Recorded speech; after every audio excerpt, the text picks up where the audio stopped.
In the deep silence of the night, at exactly 3:20 in the morning, on August 28, 2025, the waters of Terriyak Bay reflected the dim lights of a Russian warship. Docked at Military Pier Number 2, inside what Moscow believed to be its safest harbor, a Bayan M-class vessel rested, its silhouette outlined against the dark horizon. This warship, valued at nearly $80 million, was one of Russia's most versatile and dangerous naval tools. Compact in size, but capable of carrying cruise missiles with ranges that threatened the very heart of Ukraine. That night, it had just returned from a strike mission and was being readied for another. Fuel tanks were refilled, cooling systems activated, and most importantly, 8 Caliber NK cruise missiles were being reloaded.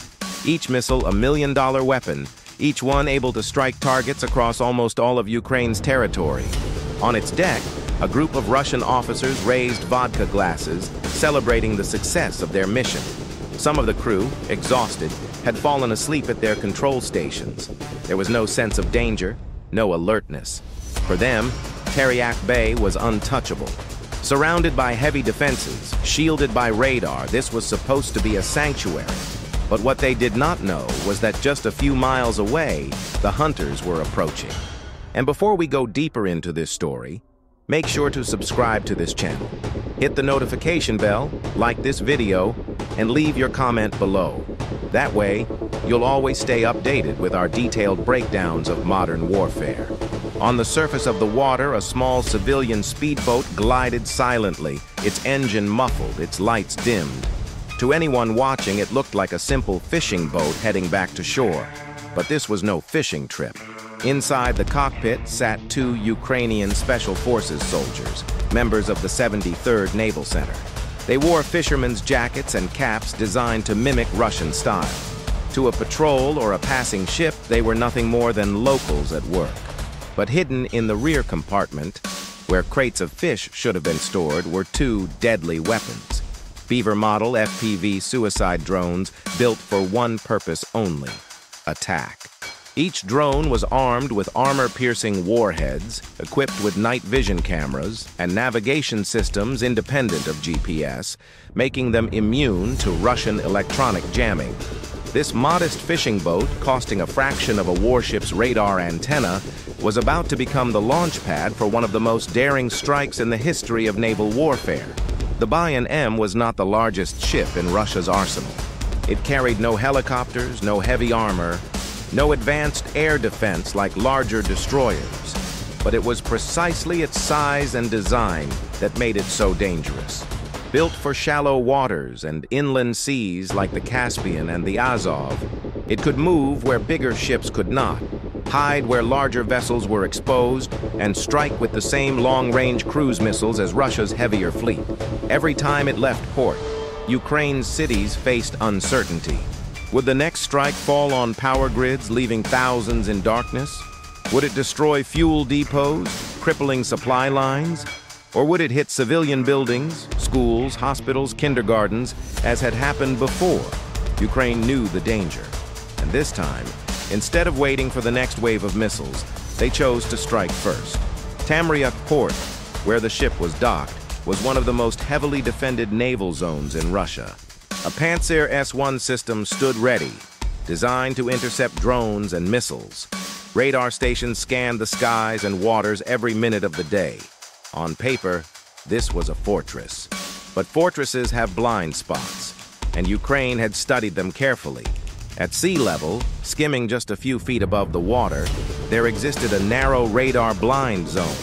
Small, fast objects could slip beneath the radar's scanning angle, invisible until it was too late. For Russia, this seemed harmless. What threat could emerge from such a gap? The answer was approaching silently on that disguised boat. If you're impressed by how Ukraine has turned creativity and intelligence into weapons, comment your thoughts below. Do you believe this is the future of modern warfare? At precisely 3:27 a.m., the boat reached its position. The 2 Ukrainian soldiers uncovered the hidden compartment. From within, the FPV drones were revealed. The plan was bold, but brilliantly simple. The first drone, codenamed Thunder, would strike the warship's radar, blinding its defenses. The second, codenamed Vid Plata, Retribution, would target the Kaliber missile launchers at the ship's center. 2 drones, 2 missions, launched in perfect synchronization. The soldiers armed the systems, pulled the safety pins, and pressed release. Within seconds, Thunder was skimming across the water, its electric motor silent, its body nearly invisible. Retribution followed 40 seconds later. Both flew no higher than 7 feet above the sea, hidden under the radar's gaze. From this point onward, the boat had completed its mission. The rest of the operation lay in the hands of 2 unmanned killing machines. Inside a Ukrainian control bunker, the operator of Thunder watched his FPV feed in silence. On the black and white screen, the radar mast of the Buoyan M loomed larger with each second. 900 feet, 800, 600. The Russian radar continued to rotate, oblivious. No alarms were raised, no defensive fire was triggered, and then, impact. Thunder struck with surgical precision. A massive flash illuminated the night, shrapnel tore across the deck, flames burst outward, welding the air itself with fire. In a fraction of a second, the ship's primary radar was obliterated. The Buoyan M, once capable of tracking threats miles away, was now blind. Panic erupted on the deck. Officers shouted contradictory orders. The control center tried to restart systems, but it was hopeless. The radar was destroyed. Retribution arrives. But the real strike was yet to come. Only 6 seconds after Thunder's hit, Retribution appeared from the port side, racing at nearly 100 miles per hour. Its target, the vertical launch system at the ship's center, where 8 Kaliber missiles sat waiting. One hatch was already open. A missile was in pre-launch mode. The drone tilted at an angle, locked onto its target, and slammed into the launcher. The explosion was catastrophic. The hatch blew off. Fire consumed the deck. Metal twisted and bent. Black smoke erupted into the air. The warship tilted 3 degrees to its side, a clear sign of flooding or internal collapse. Within moments, the Buoyan M was crippled, its missile system destroyed, its command center in flames, its crew in chaos. A desperate transmission crackled over Russian military channels. Buoyan M attacked, radar destroyed, missile system disabled, requesting support. Within minutes, Russia's pride in the Sea of Azov was reduced to a burning wreck. It did not sink, but it could no longer fight. Its defenses were gone, its weapons useless. Ukraine had achieved a stunning victory. 2 drones, costing less than $2,000 each, had neutralized an $80 million warship. A strike so cost-effective that it stunned military analysts worldwide. For Russia, the psychological impact was just as devastating as the physical loss.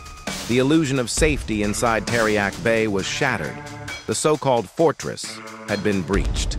And if you believe this operation deserves global recognition, don't just watch. Share this video with your friends.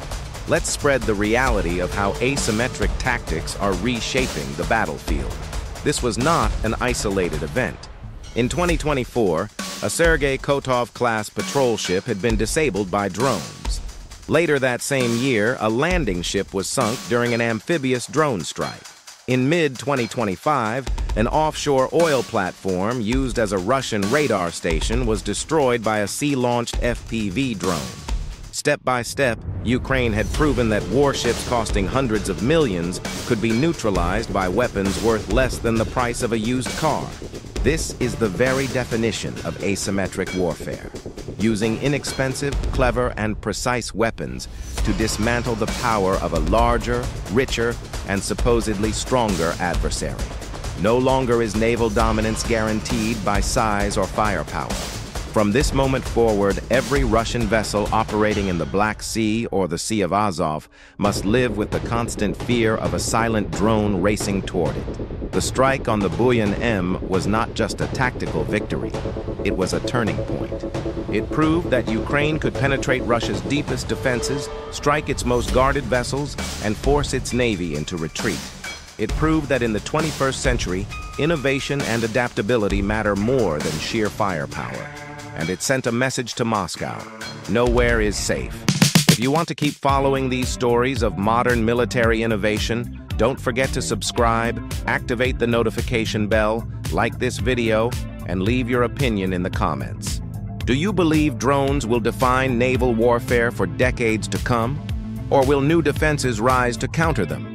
This was the story of how two inexpensive drones turned an $80 million warship into a powerless wreck, and how Ukraine continues to reshape the battlefield of the future.